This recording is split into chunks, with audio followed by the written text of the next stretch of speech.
Jai Gurudev, and thank you for joining us today. Today we have with us an art of living expert and an officer of the Vedic Sansthan to explore a fascinating story narrated by Bhanumati Narasimhanji in her book Radha.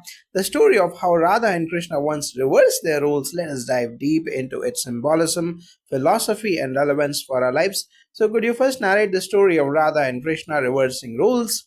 Yes, Jai Gurudev, the story goes that Radha wished to see the world through Krishna's eyes to understand how he perceives life and existence in that vision. She saw only bliss, beauty, and boundless joy everywhere. On the other hand, Krishna chose to experience the world through Radha's eyes. What he saw was not just bliss, but the depth of longing, devotion, and an ocean of love. This exchange reveals the essence of their union bliss on one side and bhakti on the other. It's symbolic of how divine love is complete only when both joy and longing merge. Now, this is rooted in the bhakti traditions of India, especially the Gaudiya Vaishnava philosophy, where Radha is seen as the Ladini Shakti or the very power of devotion and love. Krishna, the supreme consciousness, is bliss itself. By reversing roles, they reveal that the divine is not just detached bliss but also the tender yearning of the devotee. It's a cosmic play or leela showing that bhakti and ananda are inseparable. Now, what is the spiritual significance of Radha seeing bliss and Krishna seeing longing?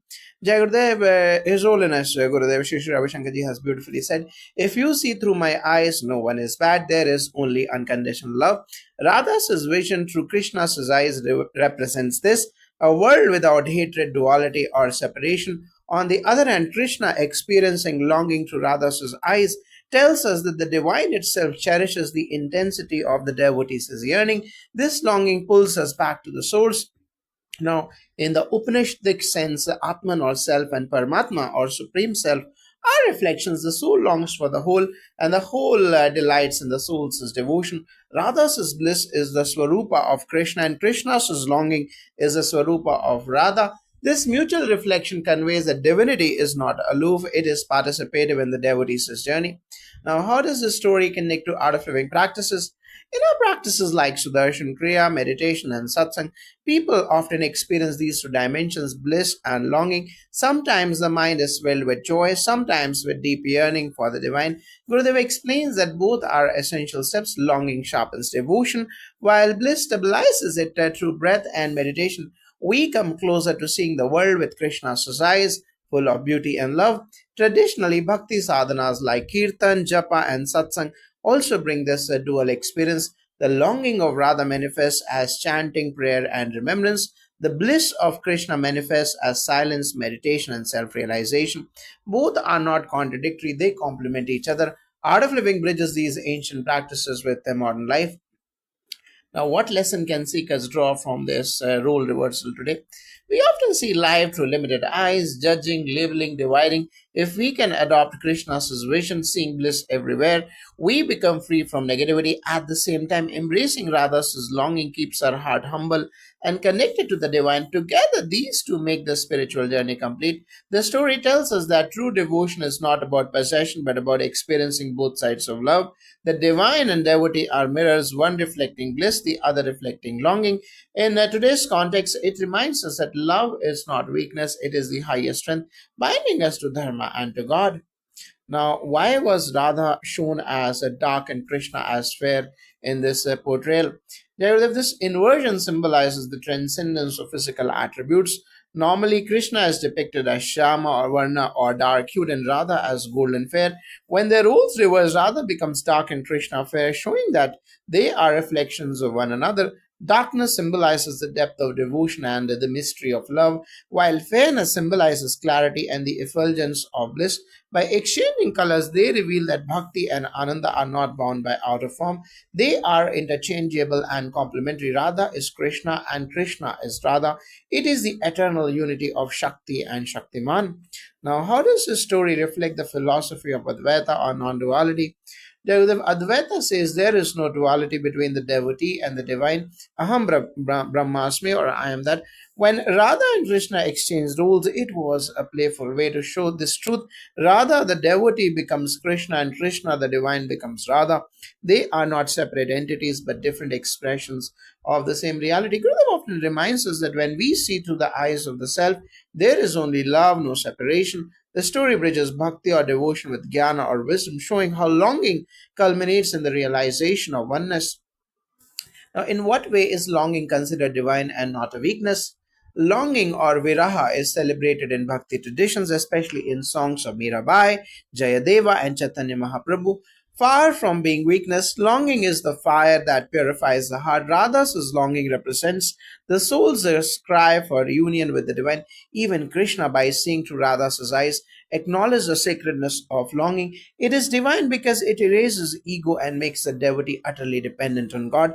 Without longing, devotion becomes dry and mechanical. Longing transforms into surrender, and surrender leads to union. Thus, longing is the most powerful force in spiritual evolution.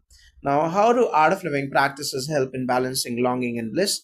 Our practices are designed to nurture both aspects. In Sudarshan Kriya, the rhythmic breathing dissolves mental agitation and reveals inner joy.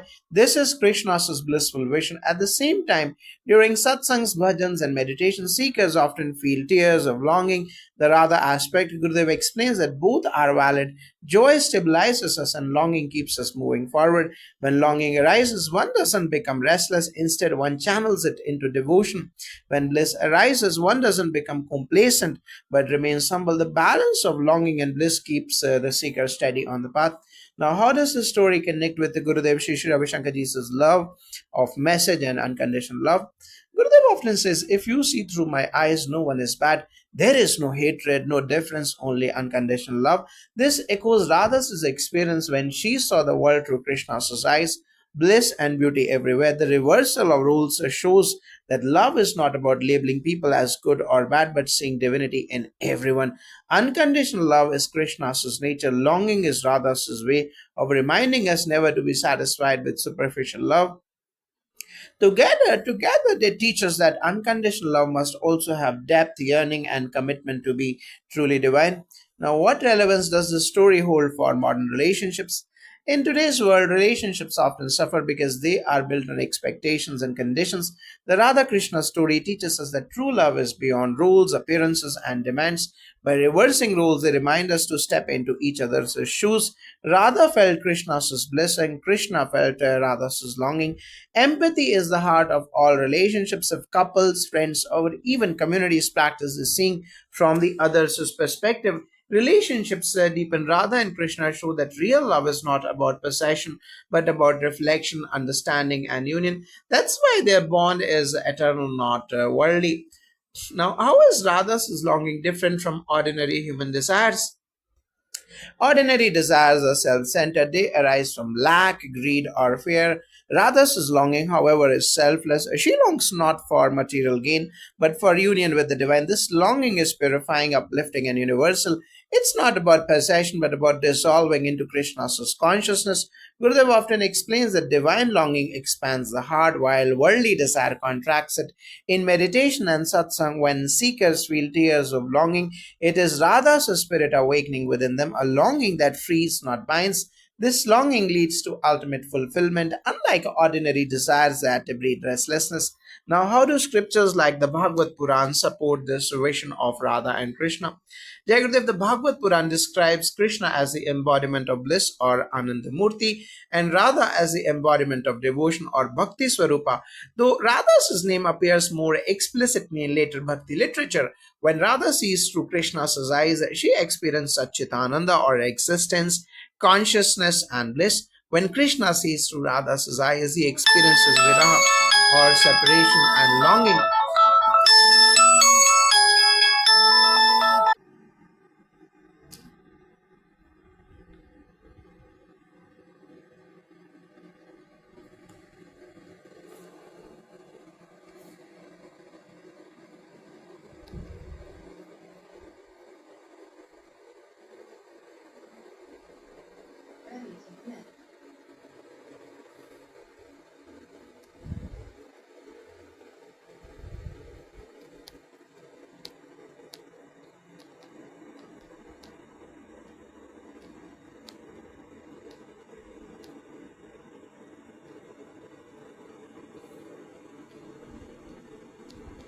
Jagadev, so Let's continue. So, together they represent the eternal play of devotion and bliss described in scripture. This exchange shows that God is not detached from devotees but relishes their love. It echoes the Rasa Leela, where Krishna multiplies himself to dance with every devotee's heart.